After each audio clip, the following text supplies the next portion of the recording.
What if the most important thing about money is not what you know, but what you have lived through? That is the uncomfortable doorway into the psychology of money by Morgan Housel. This is not a book that begins by worshiping spreadsheets, formulas, or market forecasts. It begins with behavior. It begins with the strange fact that smart people can do foolish things with money, and ordinary people with no fancy credentials can build quiet fortunes by behaving well for a long time. Welcome. In this first part, we begin with Housel's central claim. Doing well with money has less to do with formal intelligence than most people think, and far more to do with psychology, history, ego, patience, fear, greed, and the stories people carry around from their own lives. Housel opens with a contrast that sets the tone for the whole book. One person can be brilliant, wealthy, impressive, and still destroy his financial life because he cannot control his appetites. Another person can live modestly, avoid attention, save steadily, invest patiently, and end up with millions. The lesson is not that intelligence is useless. The lesson is that financial success is not a pure intelligence test. Money is one of the few areas where people with no training can outperform professionals if their behavior is better suited to endurance. A person can understand compound interest and still ruin themselves with envy. A person can study markets and still panic at the worst possible moment. A person can earn a high income and still feel poor because the goalpost keeps moving. That is why the book's title matters. The psychology of money is not a side topic. It is the topic. Money touches status, security, family, freedom, identity, fear, childhood, politics, and the future we imagine for ourselves. Every financial decision is made by a person with memories, wounds, expectations, and comparisons. The spreadsheet may be clean. The human holding it is not. The first chapter, No One's Crazy, explains why money beliefs differ so much. People are shaped by their generation, country, parents, income level, luck, setbacks, and the markets they personally experienced when they were young. Someone who grew up during high inflation may think about cash differently from someone who grew up during low inflation. Someone who invested during a long bull market may have a different sense of risk than someone whose first investing memory is a crash. Housel's point is generous, but also sobering. People do not merely study financial history. They experience a tiny slice of it, then use that slice as if it were a complete map. A person born in one decade may learn that stocks are a miracle. A person born in another may learn that stocks are betrayal with ticker symbols. Both lessons can feel true because both were lived. This helps explain why financial arguments become so emotional. When people disagree about money, they're often not just disagreeing about facts. They're defending the lessons that kept them safe, or at least seem to. One person says debt is a tool. Another person says debt is a trap. One person says take risk while you're young. Another says risk is exactly how a family gets ruined. Both may be responding to real experience. So when Housel says no one is crazy, he is not saying every decision is wise. He is saying financial behavior often makes sense inside the story that produced it. The investor who hoards cash may not be irrational if cash once meant survival. The person who chases upside may not be random if opportunity once seemed like the only way out. The danger comes when a personal lesson hardens into a universal law. The second chapter, Luck and Risk, complicates the way we judge success and failure. Housel argues that luck and risk are siblings. Both describe the reality that outcomes are influenced by forces beyond individual effort. We like to separate them neatly. Success, we say, comes from hard work and genius. Failure, we say, comes from mistakes. But life is rarely that tidy. This is not an argument against responsibility. Housel is not telling us to shrug and blame the universe for everything. He is asking for humility. When a successful person tells a story about how they won, some of the lesson may be skill, and some of it may be timing, environment, social conditions, or a single event that could have gone another way. When a person fails, some of it may be error, and some of it may be bad luck arriving with terrible manners. The practical lesson is to be careful whom you study. Extreme success is often fascinating, but it may not be repeatable. If one person became rich by concentrating everything into one risky bet, that does not mean concentration is a universal strategy. It may mean the person survived a path where many others disappeared from the sample. We see the winner. We do not see the graveyard of similar bets that failed quietly. This matters in investing because stories are seductive. A billionaire's biography can make every step look inevitable. A failed investor's history can make every mistake look obvious. But the future was not obvious when they lived it. Housel wants us to learn broad patterns, not worship individual outcomes. The broader pattern is that both luck and risk are real, and a person who forgets either one becomes dangerous. The third chapter, Never Enough, turns from uncertainty to appetite. Here, Housel studies the problem of the moving goalpost. Many people think wealth will finally feel like enough when the number gets larger. But if comparison drives the desire, the number can keep rising forever. There will always be someone richer, louder, luckier, more admired, or apparently more free. This is one of the book's sharpest warnings. The hardest financial skill may be getting the goalpost to stop moving. That sounds easy until status enters the room wearing expensive shoes. Humans are social creatures. We look sideways.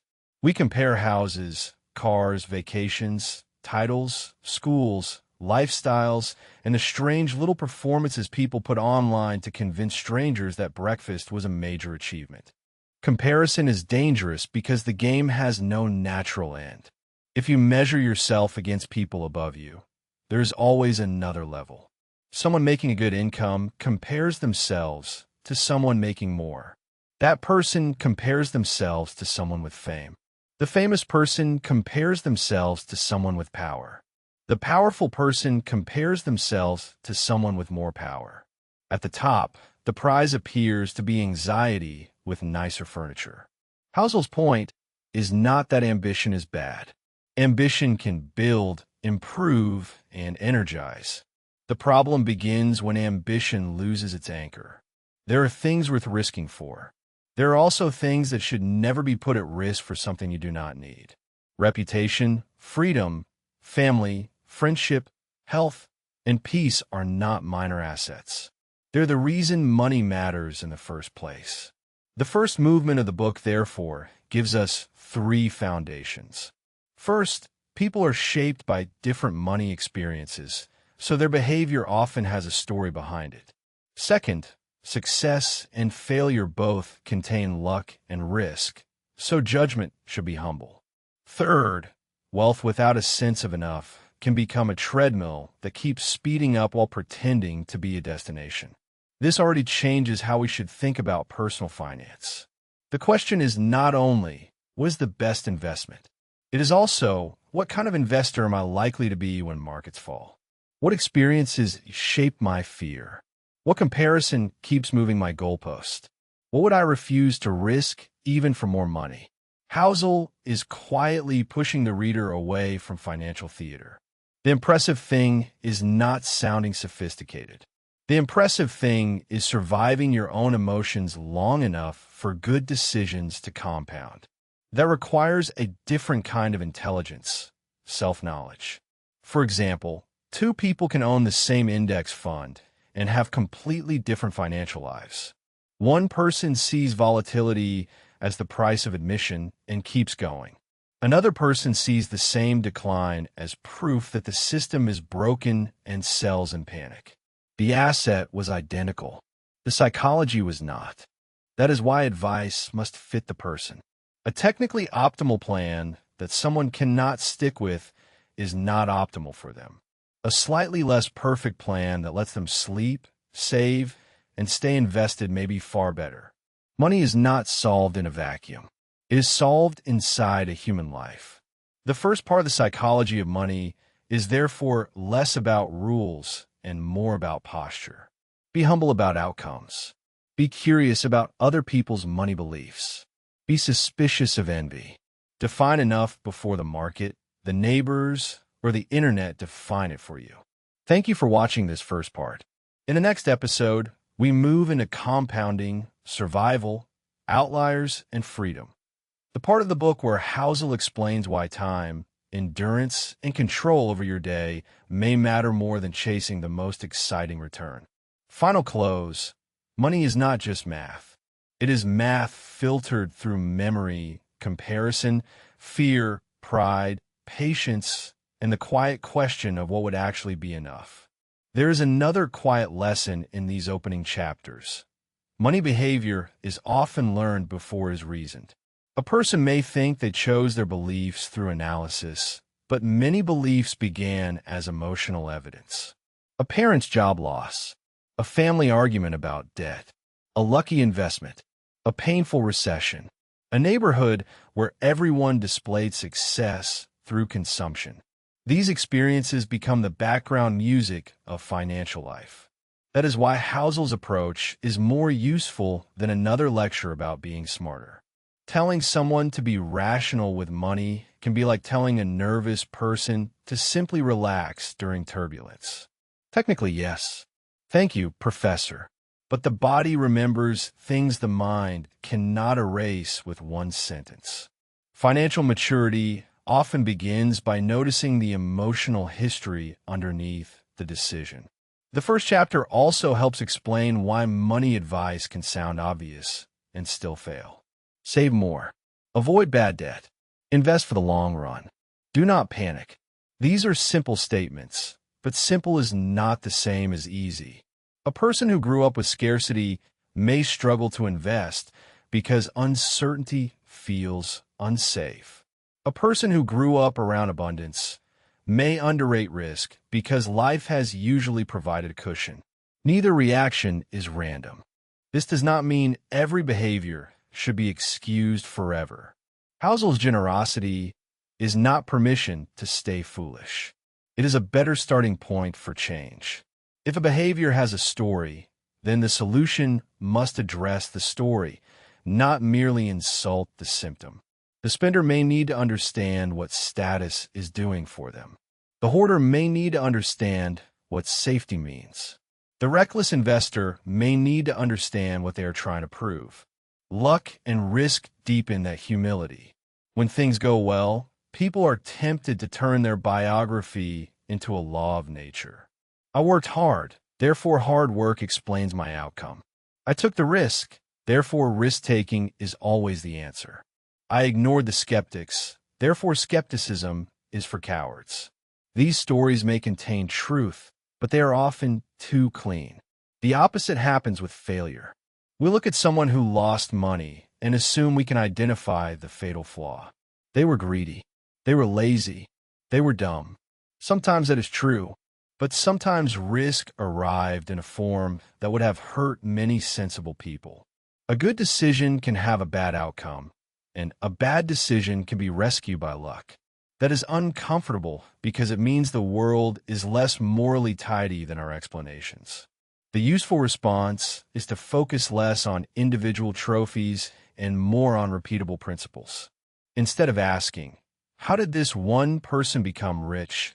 Ask what behaviors tend to improve the odds across many lives. Saving helps. Patience helps. Diversification helps. Avoiding ruin helps. A sense of enough helps. These principles are less glamorous than a heroic origin story, but they are more portable. The chapter on enough is where the book becomes almost moral. Housel is asking readers to define what is not worth risking. This is harder than it sounds because the culture around money rarely says, stop here. It says, more is proof. More income, more house, more followers, more respect, more deals, more visible success. Enough can feel like surrender when the people around you treat escalation as virtue. But enough is not laziness. Enough is a boundary. It says there are things money can improve and things money should not be allowed to endanger. If more money requires risking the relationships that make life meaningful, or the reputation that took years to build, or the sleep that keeps you sane, the question is no longer financial. It is existential. This is why the early chapters belong together. Your personal history explains why money feels the way it does. Luck and risk remind you to judge outcomes carefully. Enough gives you a stopping rule before the game consumes the player. Without those foundations, the rest of personal finance becomes a faster vehicle with no agreed destination. So before the book talks about compounding, saving, or investing, it asks for self-awareness. What did your lived experience teach you about money? Which lessons are still useful, and which ones are overprotecting you? Where have you confused someone else's success with a rule you must follow? Where has comparison made enough disappear? Those questions may not sound like finance, but Housel's argument is that they are finance. They determine whether a plan survives contact with real life. They determine whether a person can keep money once they earn it. They determine whether wealth becomes freedom or merely a louder form of anxiety. One more idea in this first part is worth making explicit. Housel is separating wealth from moral superiority. People often talk about money as if good outcomes prove virtue and bad outcomes prove personal failure. The book resists that easy story. It does not deny discipline, sacrifice, or skill.